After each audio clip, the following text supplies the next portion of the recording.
सद्गुरू श्री ब्रह्मचैतन्य महाराज गोंदवलेकर यांचं प्रवचन 16 एप्रिल.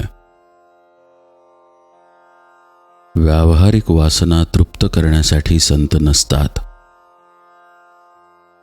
नोकरी पाहिजे असेल तर ती देणारा जिथे असतो तिथे आपण जातो. त्याप्रमाणे भगवंताची भेट घ्यायची असेल तर संत जिथे राहतात तिथे आपण जावे. परमेश्वराचे स्वरूप ओळखण्यासाठी संतांकडे जाणेच जरूर आहे. संतांचे अस्तित्व त्यांच्या देहात नसून त्यांच्या वचनात आहे. संतांजवळ निर्विषय चित्त असते.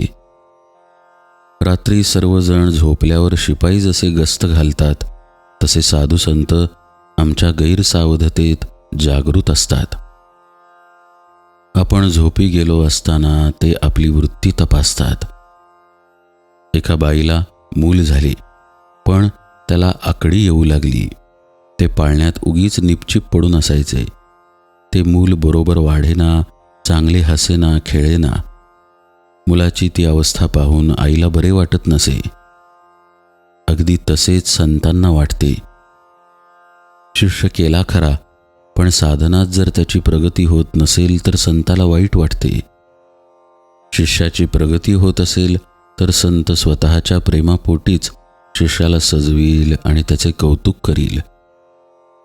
संतांना फारसे कधी कुणी चांगले म्हणत नाही. त्यांनी एकाचे कल्याण केले तर त्या माणसाचे 10 नातेवाईक त्यांना नावे ठेवतात. संतांना ओळखण्याकरता जे गुण सांगितले आहेत ते त्यांची परीक्षा करण्याकरता सांगितले नसून त्यांचा त्या दृष्टीने उपयोगही होत नाही. त्या गुणांचे आपण आचरण करावे म्हणून ते सांगितलेले आहेत. संतांजवळ राहणाऱ्या लोकांना 3 तोटे आणि 3 फायदे असतात. त्यापैकी तोटे असे की 1. वेदांत बोलायला तेवढा उत्तम येतो. 2. संतांजवळ राहिल्याने उगीच मान मिळतो. आणि 3. ते म्हणजे संत सर्व पाहून घेतील या खोट्या भावनेने हा वाटेल तसे वागतो. आता फायदे पाहू. पहिला म्हणजे तो जर खऱ्या भावनेने संतांजवळ राहील तर तेवढ्यानेच काही साधन न करता सुद्धा त्याचा परमार्थ साधेल. दुसरा, त्याला मान मिळेल पण तो स्वतः मानाच्या अपेक्षेच्या पलीकडे राहील.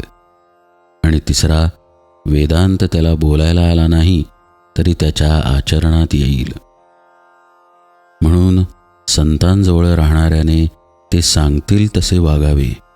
मानाची अपेक्षा करू नये आणि फारसा वेदांत बोलू नये. तोंडापर्यंत आले तरी दाबून टाकावे. संतांची आज्ञा प्रमाण मानणे हे प्रचिती येण्याचे साधन आहे. व्यावहारिक वासना तृप्त करण्यासाठी संत नसतात हे ओळखून आपण त्यांची संगत करावी. तेल आणि वात असल्यावर दिवा लावायला जसा वेळ लागत नाही, त्याचप्रमाणे आपली भूमिका थोडी तयार असल्यावर सत्संगतीचा परिणाम व्हायला वेळ लागत नाही. संतांना ओळखण्यासाठी अनुसंधानाशिवाय दुसरे साधन नाही. जानकी जीवन स्मरण जय जय राम.